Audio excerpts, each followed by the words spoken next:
Good afternoon, Professor Farid Esack. It's an honor to have your presence here. Today we will discuss Israel's recent move to acquire observer status at the African Union and the consequences of it. My name is Caio Porto.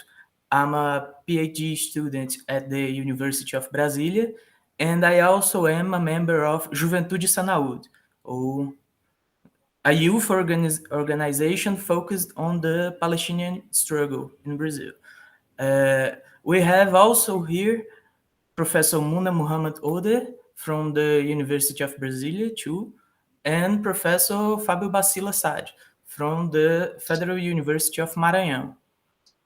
Now I will introduce you to our audience, Professor Farid. Uh, Farid Esack, born 1955 in Windhoek, Cape Town. He is a South African Muslim scholar, writer, and political activist known for his opposition to apartheid. His appointment by Nelson Mandela as a gender equity commissioner and his work for inter-religious dialogue. The premise of this talk is as follows. During the year 2021, a period in which the escalation of military and violence against the Palestinian civilian population in the occupied territories was accompanied by two international reports, B'Tselem and Human Rights Watch, characterizing Israel as a state of Jewish supremacy from the Jordan River to the Mediterranean Sea. HRW and B'Tselem's description of Israel as an apartheid state had great worldwide repercussions, followed by waves of denunciation and protests. In this context, Israel finds itself in a situation in which it needs to refute the negative effects on their public image as they are exposed as racist and as an apartheid state. The Israeli government has been acting in order to have its existence as a settler colonial ethno-state legitimized, seen in a different light globally, and in this case, more precisely in Africa, through its affiliation to the African Union. We will discuss Israel's entry into the African Union and the consequences of this for its legitimacy vis-à-vis the geopolitical international system and also its expansion in Africa. This continent that has always been the stronghold of decoloniality and anti-imperialist, anti-colonialist struggle was because of it generally favorable to the Palestinian struggle. However, the unity inside the African Union is now being fractured as several countries rejected the affiliation of a colonial enterprise as Israel into the AU, which has its political roots in the anti-colonial struggle. What are the Israeli government's intentions in becoming part of the African Union at a time when HRW and B'Tselem, among others, have already defined it as an apartheid state? Which type of political act will it be? And finally, what is to be done? We want to know about the mobilization of Africa for Palestine, which you, Farid, is part of, concerning this matter.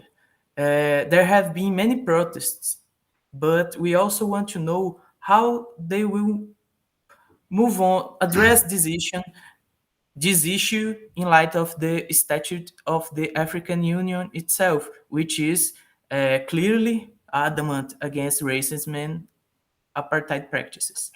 Uh, this subject also encompasses the Arab member countries of the AU and, by association, extends to members of the Arab League and splits its positions as well. A super complex subject, but which we must try to understand. What exactly is this real politic in circulation and what is contesting it? At the center of everything is the legitimization of Israel in a different international forum. This is not the first time that Israel has applied for an observer member of the AU. It did so in previous years and was rejected. This time, Morocco as a state has normalized relations and Israel's support Israel on it. But Morocco himself has been out of the AU since its founding until 2017, and it was due to the issue of the Sahrawi Arab Democratic Republic being part of the foundation and being a member of the AU. So, Professor Farid, feel free to share your thoughts on these complex topics. Professor Muna and Professor Fabio, please feel free to contribute, collaborate, and ask our guests about the issues we intend to debate here. Thank you so much, colleagues and comrades. The floor is yours.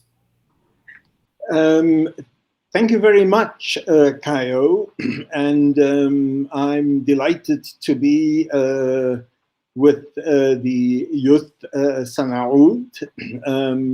Yeah, it's, I think, the second time that I'm sharing a platform with both Professor Muna and Professor Saad, and it's an absolute delight for me to be with you guys again. Now, I think that we are facing a particular crisis, and I don't want us to make light of this. And in some ways, there is nothing new about what Israel is busy with. It is in many ways an extension of the old colonial wars for the bodies, the life, the wealth, and the resources of people in the global South. So this fight for Africa, there's nothing new about it. We've seen this fight in Latin America. We've seen this fight in Asia. We've seen this fight in various parts as colonialism early on in it, and now, I mean, in the form of neocolonialism and its various economic and political dimensions. So that's the first thing that I want to say. The second thing is that, you know, while it is useful for us to sometimes think of other formations as our natural partners, we shouldn't always assume that because we have shared a common oppression or a common history of colonialism, therefore we will always be on the same page as each other. I mean, it's like fairly common that many African countries that were colonized, they did not translate their own experiences. I'm talking about, say, the leaders of quote unquote decolonized Africa or post-colonial Africa. Many of these leaders, they didn't translate their struggle against colonial oppression in terms of, say, for example, gender oppression. So it is possible for you to be deeply committed to the national liberation of your country and at the same time to adopt very reactionary and oppressive policies on the question of women in your country, or on the question of, say, sexual minorities in the newly liberated country, or the question of people who are ethnically different from the mainstream ethnic majority. So, and so, yes, I mean, Africa has had a common history of colonialism with Palestine, but its history of support for the Palestinian cause has not always been kind of, you know, just a question of open support.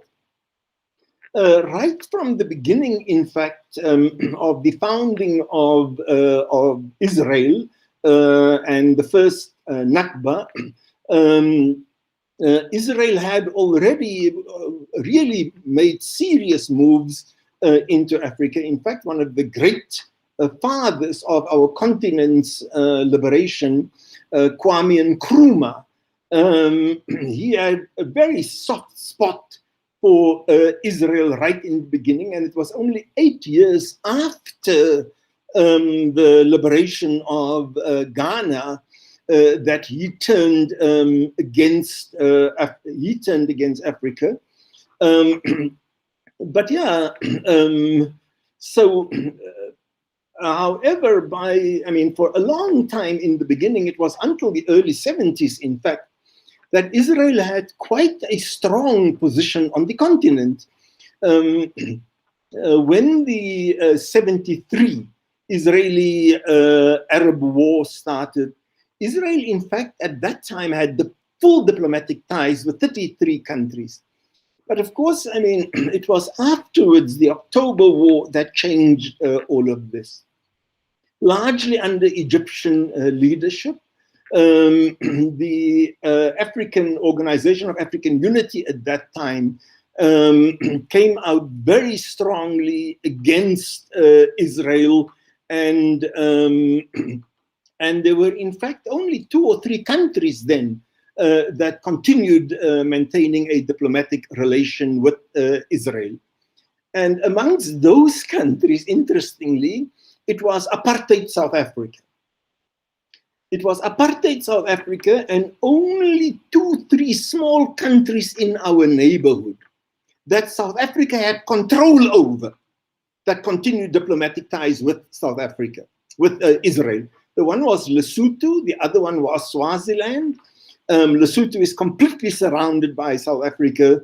Swaziland is a small state, a neighboring state, completely dependent on South Africa. And then there was the dictatorship of Malawi, with whom, and Malawi was one of the few South African countries that also recognized apartheid South Africa.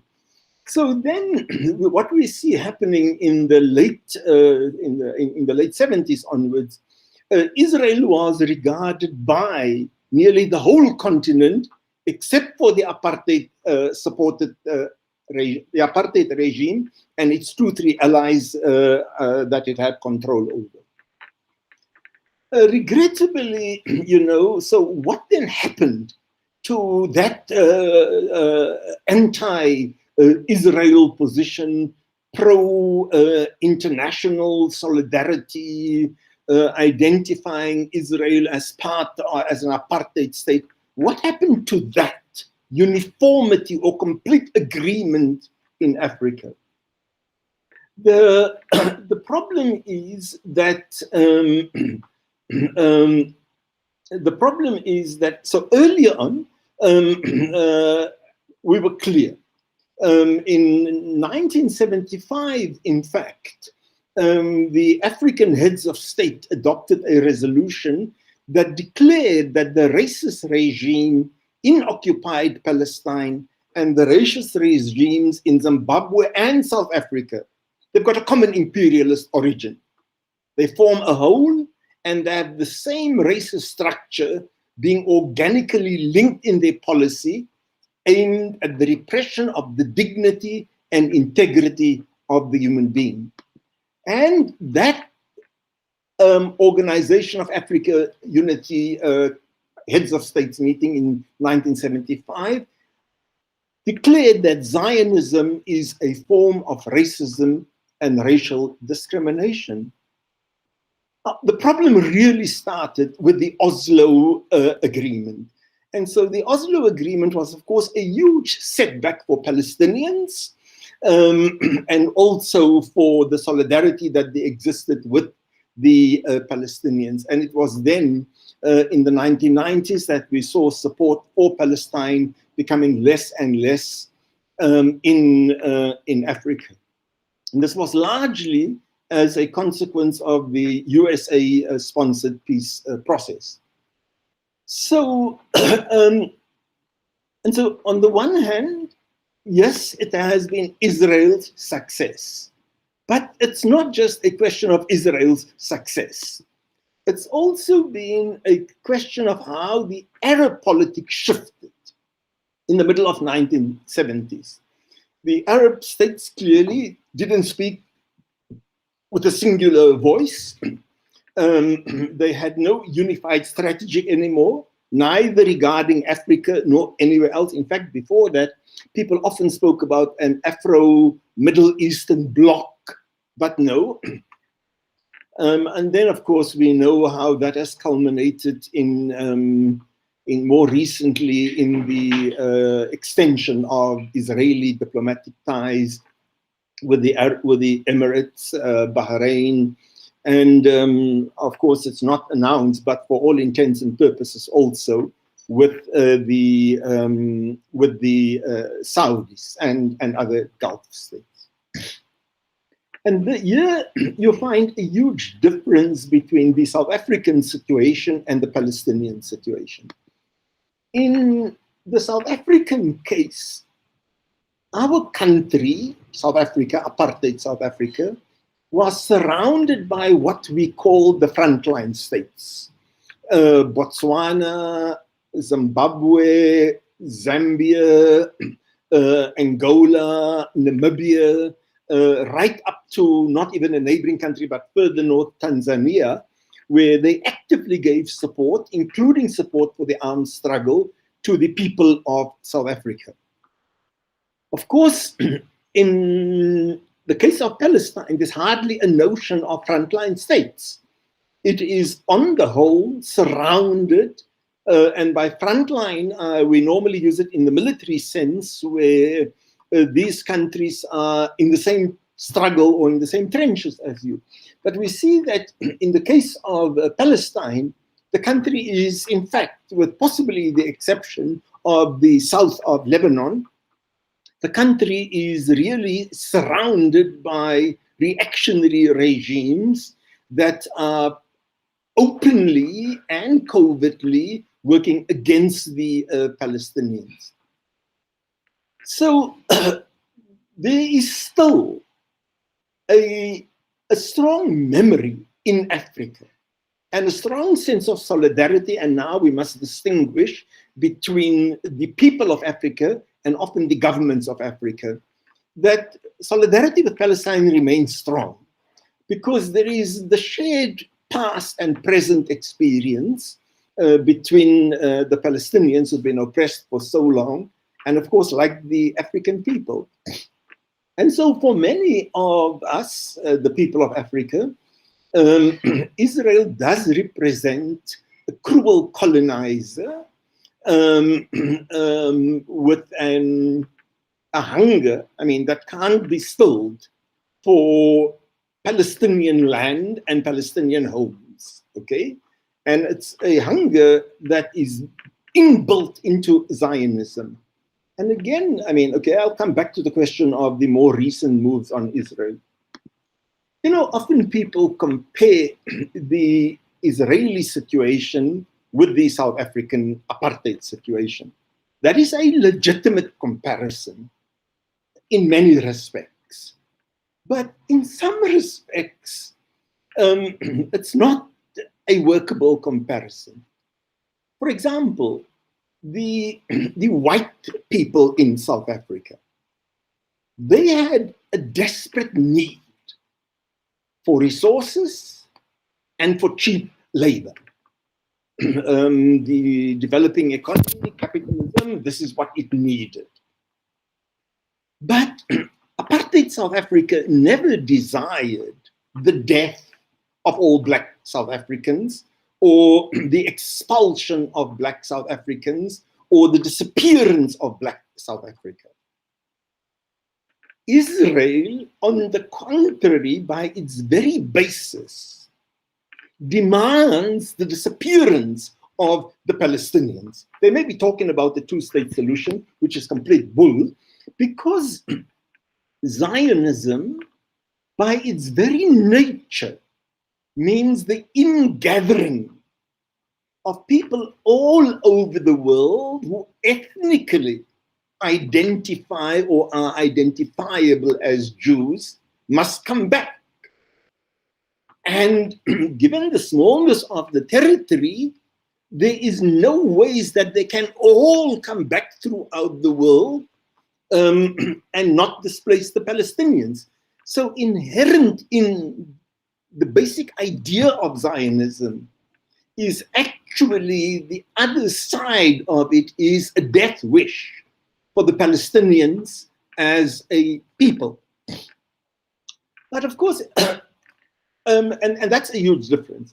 But in the same way that the European exploitation of Africa had never really come to an end, but we now see how European things continues, okay? Except that it's also now a more global thing or a more global north thing.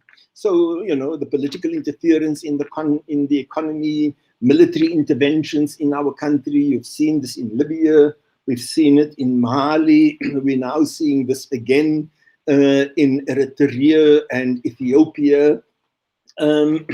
This is, you know, Africa is still a hostage to Western priorities. And it's important to remember that, okay? So now to come to the context for this recent Israel incursion or attempts to get really into Africa. We see that a number of countries in Africa, it's also the market, you know, for Israeli counterterrorism technologies and so on. Israel continues to push the same colonial ideas that enslaved and subjugated the continent for centuries. Yeah, so more specifically, and I'll try to be brief on this, is on the recent events that started in July of 2022, the 22nd of July this year, when the chairperson of the African Union Commission, on his own, without any consultations, he accepted the credentials of Israel's ambassador to Ethiopia. And immediately after that, the Israeli government announced that Israel had been granted observer status. You know, it's like we've planted the flag and it has been established and so on. And it was only a day or two later when the African Union Commission's office confirmed that they were in fact accredited. Now, of course, I mean, the whole continent was shaken by this. Many of the countries objected to it, to which the chairperson of the commission said that, look, it was within his power to accredit a country that doesn't really exist inside Africa. That was his first argument. The second argument that he made was the rules did not force him to consult with other member states. Now, first, it's very important to bear in mind that that Israel wasn't given observer status. Observer status in the African Union is only given to NGOs and to public organizations. It's not given to states, okay? So there's a difference between accreditation and observer status. So countries that are not based in Africa, that are not African, they may apply for accreditation, not observer status. So Israel claimed that it had been given observer status, as I said, something which can only be given to NGOs. And there is actually a difference between observer status that NGOs get and the accreditation of countries from abroad.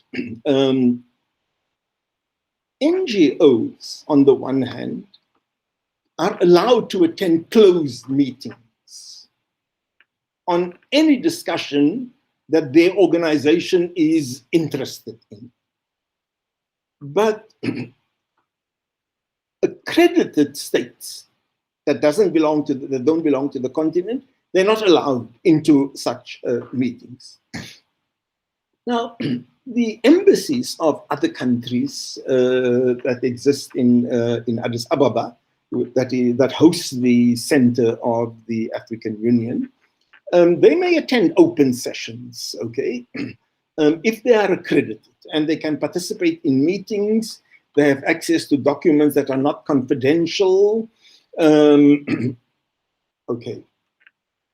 Observer status, observers, though, on the other hand, have a responsibility. They must submit reports to the AU every 3 years, and they should talk about their financial stability, how does this support the AU, and so on.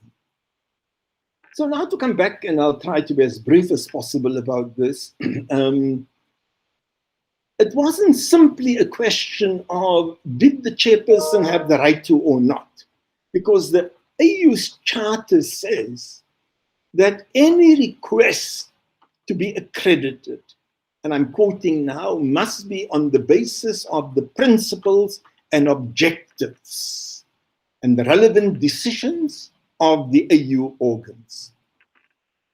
So, and it also makes it clear when the views of a particular state, when the views of the AU are opposed to that of a particular state, the AU is required to not accept the request for accreditation.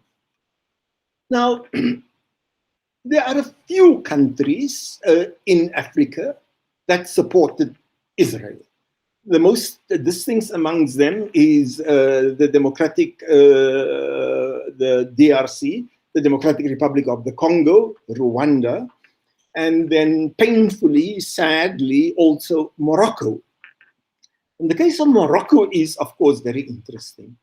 Morocco has been chased out of the African Union for a long time because of its occupation of the Sahrawi, the Sahrawi Democratic Republic's territory. And it was when Morocco was allowed back into the AU in the beginning of Trump's administration, that Morocco started using its muscle as a kind of a Trojan horse, you know, to push Israel's interest on the continent. I mean, and we've seen how, how the Moroccan monarchy has been going these things, also kind of opening diplomatic relations with Israel. So there have been a number of occasions in the past where the AU had rejected Israeli attempts in 2013 and 2016. There's been lots of condemnation on the continent to Israel's things. I mean, at the last count, there was at least 25 countries that objected to Israel getting observer or accredited status on the continent. And there's been a significant uproar. And we're grateful that that has been led by South Africa, which has been supported strongly by the neighboring countries as well as Algeria. Now, in October, we expected some kind of decision when the Executive Council met. And unfortunately, they did not decide on the matter, and they decided to shift it to a summit of the heads of state this coming January. There, we hope that finally the question of Israel will be decided. So, yeah, that's the broad context of Africa and Palestine, and then more specifically, the later question on Israel's attempt to get observer status or accreditation with the African Union. Now, in many ways, of course, it is an African issue in the same way that the liberation of Palestine is a Palestinian issue. But in many other ways, it is far more of an international issue than what it is an African issue. And as the point that I made earlier on, it is a question of the ongoing squeezing of the continent by the global north or the erstwhile imperial powers. Now, the question is, of course, I mean, what do we do? How do we respond to all of this? Look, let me be upfront and say that the last 4-5 years have really not been easy for people in the global south. And the last few decades, particularly of advanced capitalism, has not been easy for the earth. Okay, it has not been easy for the earth. Trump's coming to power, much as many of us felt, okay, it's a good thing that he came to power, because then we can see imperialism in its true shape. As you know, you recognize the devil for what the devil is. So there were some of us in the left who actually welcomed it. We were tired of being hoodwinked, you know.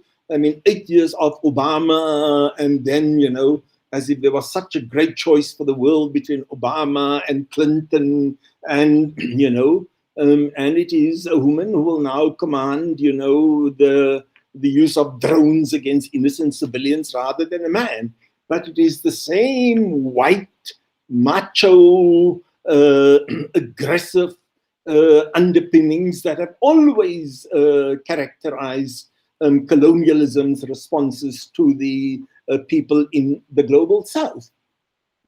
But we must admit, for example, the shift of the capital of the embassy, the US embassy, to Jerusalem, and the squeezing of Africa.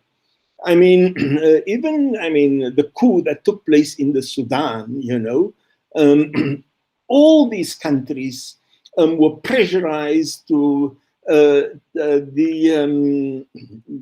US's pressure on Morocco that it will ignore the Moroccan occupation of the Sahrawi Republic if Morocco restarts its diplomatic relations with Israel on the one hand, and if Morocco uses its money to fund other African states, and the US, of course, tying economic aid and so on, or quote unquote aid, to diplomatic relations with Israel. So there has been huge setbacks for us, okay? So now, let's be upfront about this also, that the Palestinian Authority, that is the leading diplomatic kind of force for the Palestinians, they have become quite moribund, quite kind of half dead and limping in their relations with African state and in their diplomacy and so on, with a notable exception of the work being done by the ambassador in South Africa. And so they've also neglected Africa. So this, on the one hand, the fact that Africa, in large part, it is still dominated by corrupt either oligarchies or complete fascists. All of that are huge challenges for us. Now, later, I think in December sometimes, there is an international, or no, there is an African, a whole Africa conference in South Africa, at least of all the Palestinian ambassadors in Africa. But given the nature of diplomacy and the weakness of Abbas and the PA, the usefulness of that is still to be seen. We've done a good bit of work. Unfortunately, not with the politicians that are in power in a number of different countries, from Kenya to Zimbabwe to Zambia to Mozambique, Namibia, and Angola. we're working, I mean, like the Palestinian solidarity movement in other parts of the world. And the one difference is that in South Africa, we work very closely with the government. And yesterday, in fact, there was a video that went viral of a South African diplomat, I think in the West Bank, or I don't know exactly, but really having a terrible argument with an Israeli soldier who was preventing a woman from picking up olives and putting it into a basket. So the South African diplomacy has been kind of okay. I'm saying okay because in terms of where other countries are at, I don't know, but South Africa may seem to be the leading country, the leading state, where Palestinian solidarity is really alive. So this on the one hand, but on the other hand, given South Africa's own history, we ought to have done much more. We ought to be offering much more solidarity. I mean, okay, we have an embassy in Israel. But what the hell is, okay, so we don't have an ambassador in Israel. We still have an embassy. But what are we doing with an embassy in Israel? A country that demanded from the rest of the world that they must cut off ties with that we're still sitting. Mercifully, I mean, the one thing that's wonderful about South Africa, there isn't a single mainstream politician that is supportive of Israel.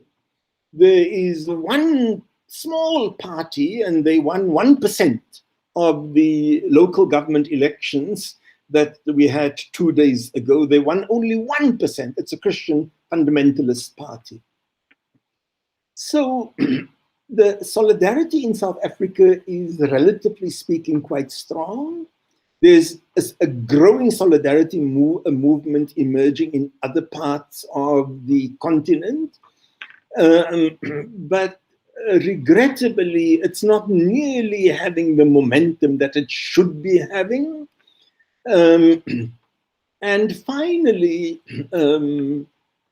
unlike in the United States, you know, where you could have just a few Congress persons clearly on the side of the Palestinians for it to mean a significant shift in how the politicians are regarding it. In Africa, you require a far more stronger base at the ground level, a far more significant shift in the ground level before governments are going to notice you. So for now, we're putting a lot of dependence and work on strengthening our South African lobbying system and lobbying other countries through our government, this on the one hand. And on the other hand, we also need to be careful that we don't get seen as the new imperialist kids on the block in relation to other African countries. South Africa is very keen to export its progressive politics to the rest of the continent. But one has to do so cautiously. One has to do so cautiously. Finally, I want to say one huge problem that we sit with is the rise of Christian right-wing fundamentalism that is funded and supported by the United States, especially in the south of the United States, and I'm sure as it is in Latin America. And their determination to religionize the Palestinian cause or to religionize Zionism through their own kind of very biblical and literal interpretations of the end of times texts in the Hebrew Bible. Thank you very much. Muna and Fabio, you may want to come in. I'm sorry that I spoke so much. Thank you so much, Farid. Professora Muna, será que quer começar? Posso, Fábio? Well, to start with, I thoroughly enjoyed and learned so much from your talk, and I'm so happy that we have you again to walk us through both historically and in the current times, drawing for us the scenario, but bringing on to the surface, and this is extremely important, the contradictory factors that exist, that are at play, and rightly so. Extremely important also to understand the unpacking that you did of Africa. And this is extremely important, especially here in Brazil, a place where from the start as children, people are taught or learn, or in the social imaginary, Africa is one block, an unidentified sort of um, one block kind of thing, in a way as to say, this is from Africa, this is African. And I always respond, but there are 53 countries in Africa. Which one are you talking about? So it's extremely important, even for people who have the consciousness of this reality, for us to walk us through the contradictions that are inherent of decolonization processes and so on, and the power structures that exist and how that influences the decision. I'm extremely happy also with your talk, despite the criticisms that you point out and that you make vis-a-vis South Africa, but I'm very happy that I carry still with me from my times in the UK, when we used to protest in front of the South African embassy in the late 80s and 90s. And I'm so happy that 30 years on and further, Africa is still, South Africa is still a beacon.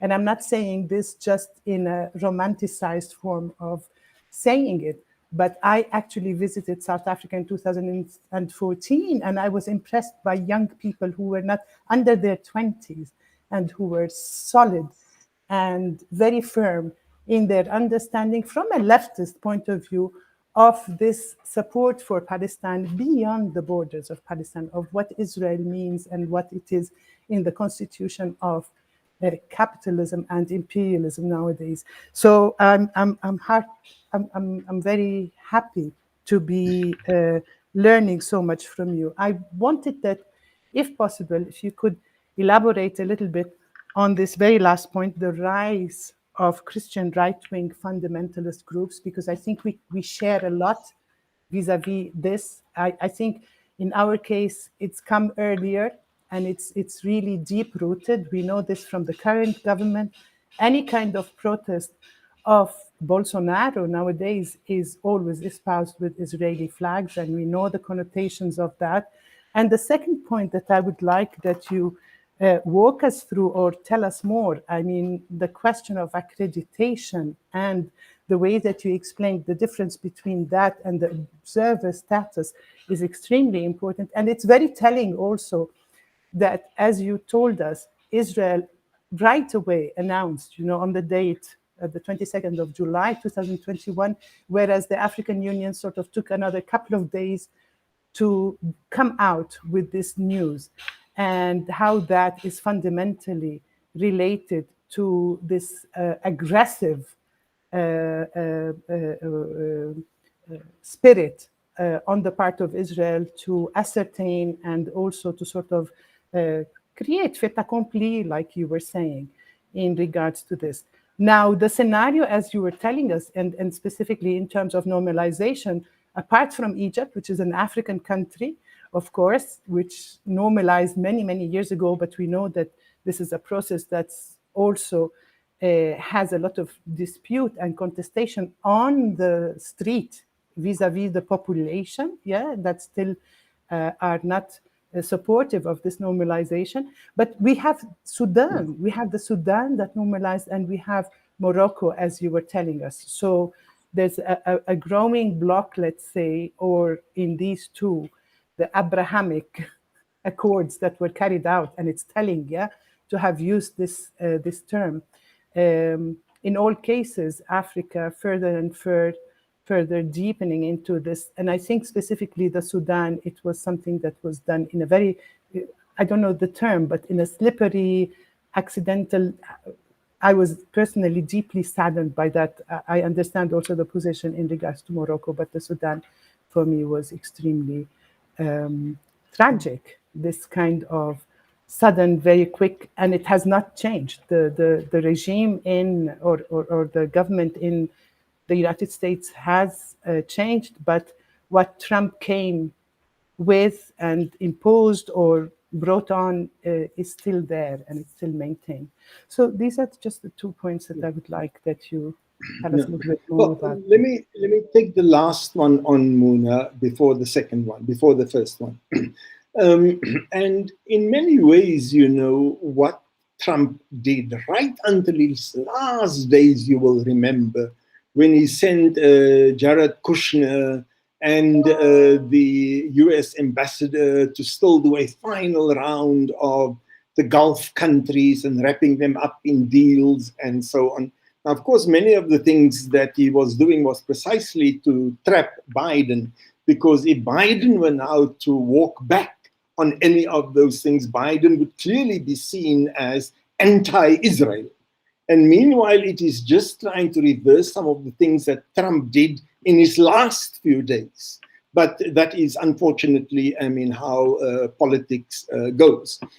The other thing that you spoke about was this Christian fundamentalism thing and its own kind of things with the Abrahamic Accords and so on. Now, firstly, I mean, I think that we must be clear that that all forms of religious fundamentalisms are deeply problematic. They are often misogynistic, they are anti-poor, they are pro-capitalism, they are just deeply anti-human, okay?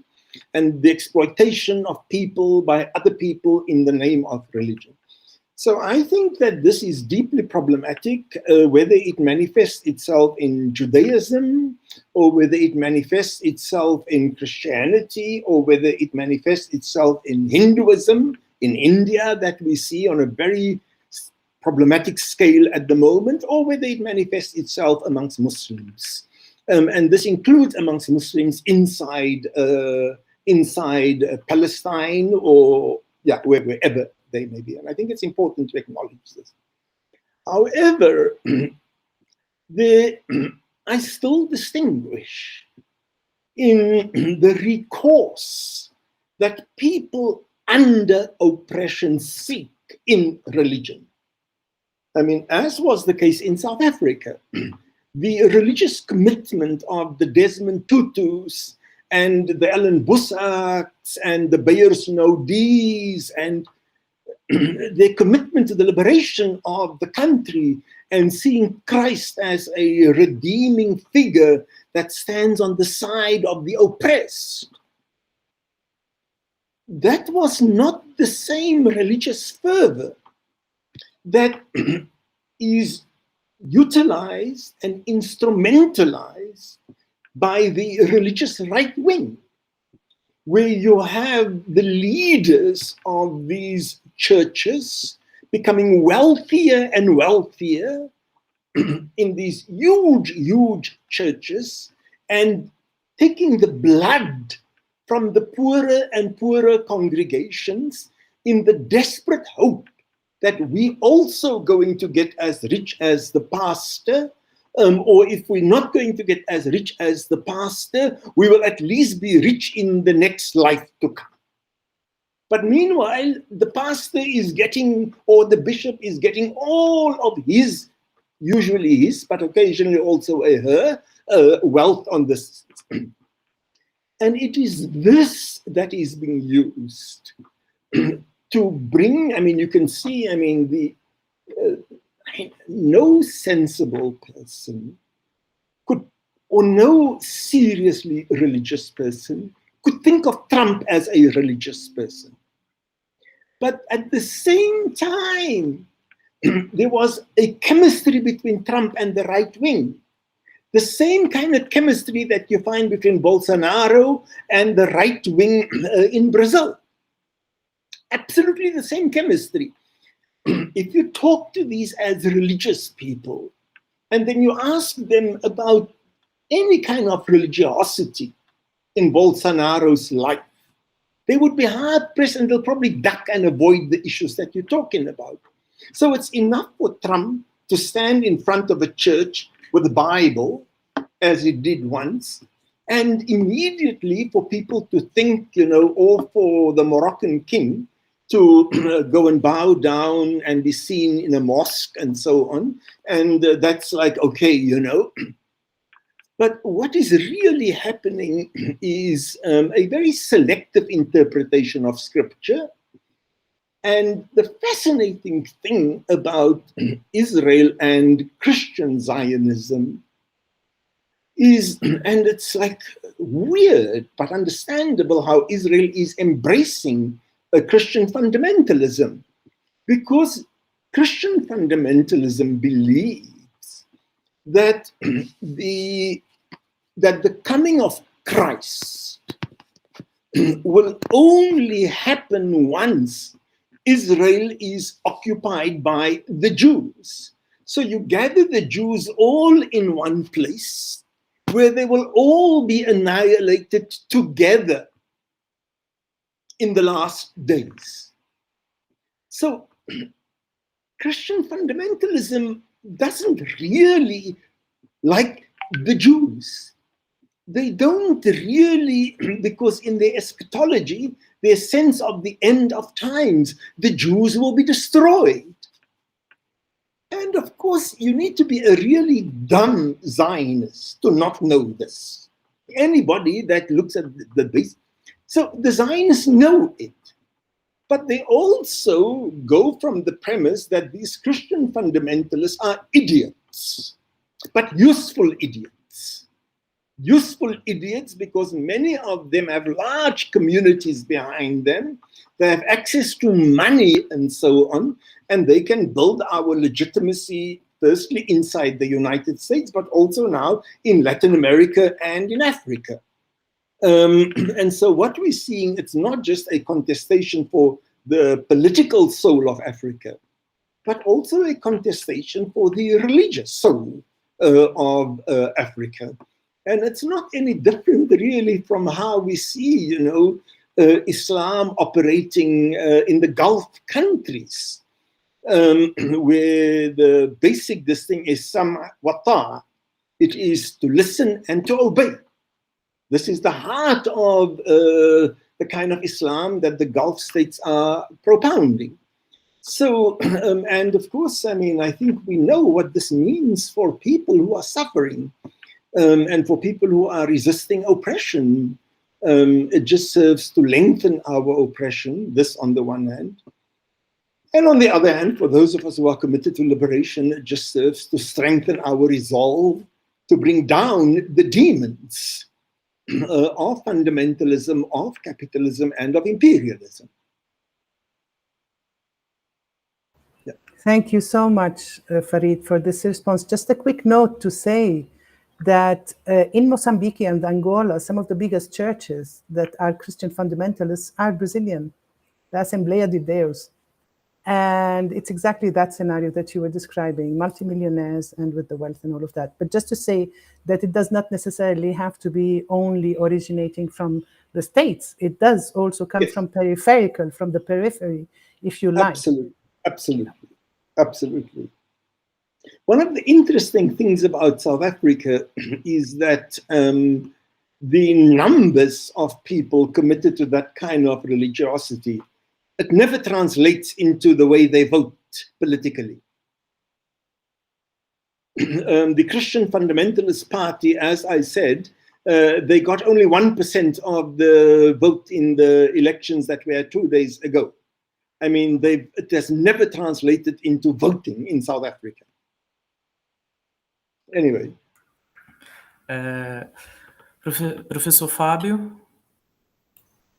I have nothing special to say because I think Farid overview is perfect with Muna points to the correct points to aggregate to the reflection. So I very It's a very pleasure to be here with you. I'm just reading, and because all I have to say, Muna anticipate a lot of things, and your point of view is perfect. Your overview for it. So today I will be more quiet. Thank you very much, Fabio. But I hope I haven't silenced you. No. It's very good to hear you again, Farid. No, it's incredible. I And- have a question. Can I? Yes. Just a minute. I wrote it down. These issues that we discussed here brought Edward Said to my thoughts, in a sense, in his book Orientalism. Said tells us about the imagined geographies that the Orientalist perspective produces. Israel is an example of a country which has a hard time imagining itself. For example, their soccer team was affiliated to the Asian, the African, and now is affiliated to the European Federation of Football. As Said puts in his book on Palestine, the Zionist project aimed at the role of a sort of a middleman between East and West in order to legitimize itself as a fortress of the West in the Middle East, white but not quite, as families famously said, white but not quite. At the same time, they try to present themselves as Europeans in a sense of being westernized, civilized, and as native, as someone who's not an occupying force, but someone who's rightfully there, always has been, etc. How do you see it? Is it a sign of the weakening of their positions as middlemen to the West and in the East, or a reconception, a rebranding of sorts, of which should be their role in the international geopolitical order? Well, part of why they're desperate to ramp up the support for them in Africa, it is part of a rebranding thing. As Europe, for example, is getting increasingly annoyed with Israel, just annoyed with Israel, politically it makes sense, okay, we have all of these black people with us. But you also see this in the instrumentalization of the Ethiopian Jews. So we've got black people in our army. The Israeli ambassador to Ethiopia, in fact, a black African. So it's part of the rebranding that we're not really colonists in the old sense of the word. We are, quote unquote, just a returning of all the original inhabitants of the land. This on the one hand. But it's also part, I think, of the ability of the powerful to mutate and to change, how animals, for example, can mutate and change their skins and so on. So they change their skins, but the underlying logic of hierarchies and power and disdain for the other. And in this case, it is the Palestinians who are otherized. Occasionally, it can be particularly these Muslim Arabs. But this thing is equally there for the Christian Arabs or for atheist Palestinians. So occasionally it may get a religious things, but anybody who knows how Israelis respond, to say the religious rights of Christians. But then inside, it's the same, the contempt that they have for the Arab Jews, for example, or that they have for the Ethiopian Jews, the racism that there is towards black people in Jewish society. And so power has an interesting way of assuming different identities. It's like, Coca-Cola having a black CEO, or the United States having a black president. And then all of a sudden, and okay, I don't want to go on and on about Obama, but somebody who used far more drones, than any other person before him or after him in killing people in the Arab world. So I think, yes, it is a question of power, but it's also the ability of power. And that is why all of us really, as human beings, we have to be very conscious, Sometimes power comes with your maleness.